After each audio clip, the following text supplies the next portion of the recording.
A 400-pound gorilla was inside the moat. A 97-year-old woman was drowning, and I was about to go in with both of them. I was never trained for what happened that day. Nobody is. I was on my second afternoon round when the alarm went off. Not the slow alarm, the emergency alarm. 3 short bursts, the kind I'd only heard in the orientation video on my first day. I stopped walking. Then I heard something below the observation grate I couldn't identify. A heavy impact, a rush of displaced water, and then silence. Just the alarm, still going.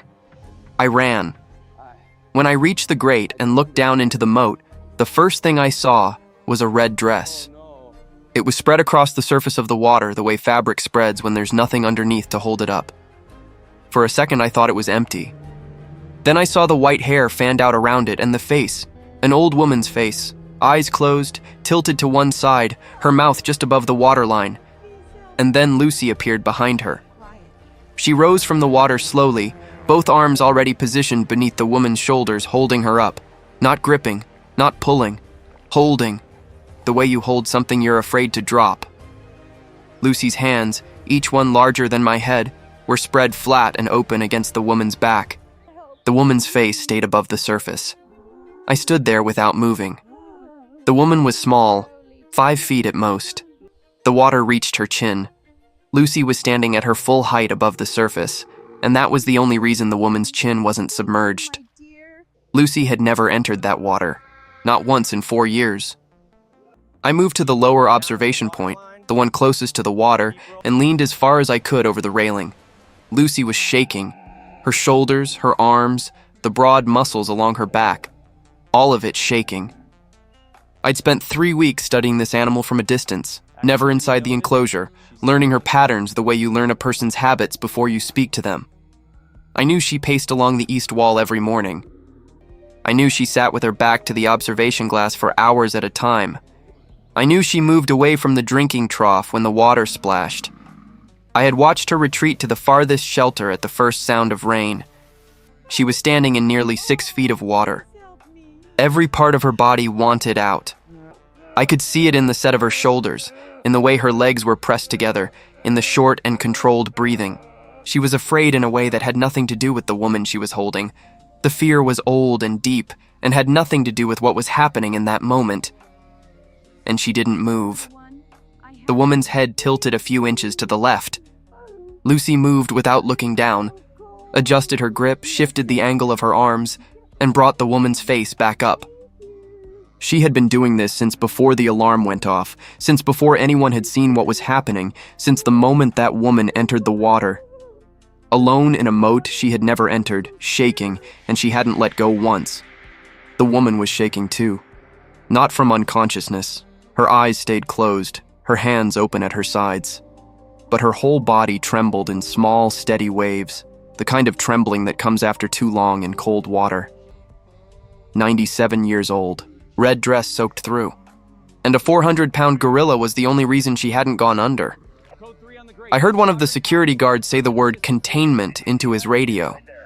In zoo vocabulary, containment doesn't mean capture. I looked at Lucy's face. She wasn't looking at the guards on the grate above her. She wasn't looking at the walls, the gate, or the sky. She was looking at the woman in her arms.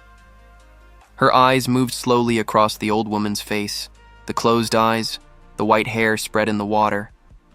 And there was something in that look I recognized before I had words for it. She was studying her, watching her the way you watch something you don't want to lose. That was when I understood what I was seeing. I thought about the file I'd read in my first week. Lucy, 29 years old, Western lowland gorilla female, last social contact with another gorilla 4 years and 3 months ago. The previous group had been transferred one by one over 18 months. Budget decisions, logistical constraints, zoo management decisions that had nothing to do with the animal's survival. And then one morning, the enclosure had only her in it. 4 years with only herself. I was the only one on that walkway who wasn't calling for containment. Then I heard the footsteps. Not running, walking fast, purposeful, the footsteps of a man who had already made a decision. The zoo's owner came around the corner of the building with a rifle in each hand. These weren't zoo weapons. These were something he kept in the trunk of his own car. He was close to 60, a man who had spent 30 years building that place from nothing, and his face was not the face of someone thinking about Lucy or the woman in the water. It was the face of someone calculating losses, lawsuits, headlines, everything he had built and what it was going to cost him. He stopped when he saw me by the railing. He looked at Lucy and the woman, and he raised the rifle. "Get out of the way," he said. He started counting, out loud, starting from 10. I knew what would happen if that shot hit the water. 880 pounds of animal falling onto a 5-foot woman, unconscious, inside a moat nearly 6 feet deep. Neither of them would come back up. I put my hand inside my jacket. The maintenance gate was 40 feet to my left. I had the key on my belt because I was on a solo shift, my first solo shift, covering a supervisor who had called in sick 3 weeks after starting this job on this exact day. I walked to the gate. The owner called my name, said other things. I was putting the key in the lock and my hands weren't shaking, which I noticed because I expected them to be. The gate opened inward. I went in. Cold, damp concrete under my boots. The smell of the water 4 yards away. Green, heavy, cold with October. Lucy heard the gate open and turned her head. She looked at me. Full face, steady eyes, both arms still holding the woman above the surface. I had never been on this side of the barrier, never been this close to her. 12 feet of open ground separated us. I took one step, then another. I could hear the owner still counting behind me through the gate bars. I could hear the security radios. I could feel the cold of the water ahead of me moving through my jacket. I reached into my inner pocket and took the monkey out. It was small in my hand, worn from 3 weeks pressed against my chest. The purple had faded a little at the seams. The Brazil jersey was slightly crooked. The crest shifted a little left of center. I held it out toward Lucy. She went still. Not tense, still. The trembling in her shoulders stopped. Her eyes moved from my face to the monkey in my hand, and she stayed there, not moving, not releasing the woman, just looking. 2 seconds. 3. The count still came through the bars behind me. Lucy looked at the monkey. Then she looked at me. Then she looked at the monkey again. She released the woman's shoulders. She took one step forward. One step, deliberate and slow. Extended her arms and pressed the stuffed monkey against her chest. She wrapped her arms around it, rested her chin on it, and held it. She didn't move. She didn't look at me, or at the grate, or at the rifle behind me. She stayed in the water that frightened her, in the moat she hadn't entered in 4 years, holding that small purple object against her chest and not letting go. I went into the water. The cold hit me immediately above the waist, so intense it made me hold my breath for half a second. I slid my arms under the woman and lifted her. She was lighter than I expected. Her head fell against my shoulder. Her body still trembled in small, steady waves. I walked toward the gate. The rifle didn't fire. When it was over and the gate closed behind me and someone was taking the woman from my arms, I turned and looked back through the bars. Lucy was still in the water. Back to all of us. Back to the railing. Back to the owner. Back to the security team. Back to me. Both arms wrapped around the monkey, standing in the thing she feared most, holding the only thing anyone had ever given her. Someone put a hand on my shoulder and said we needed to move. I stood there for one more second. Only then did I remember where that monkey had come from. The week before I'd flown out, my father had received a diagnosis, the kind where the doctor uses the word progression and then waits, and the waiting is the worst part. My mother and I drove home without a word between us.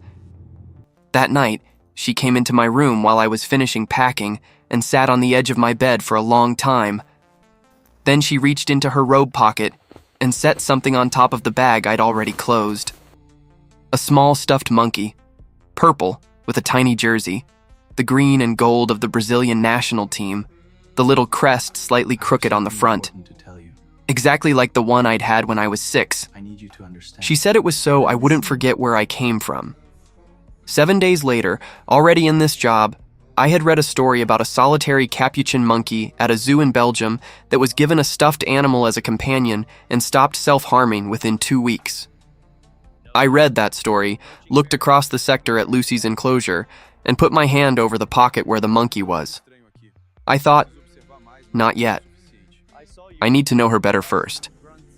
I didn't know her well enough, and I knew that.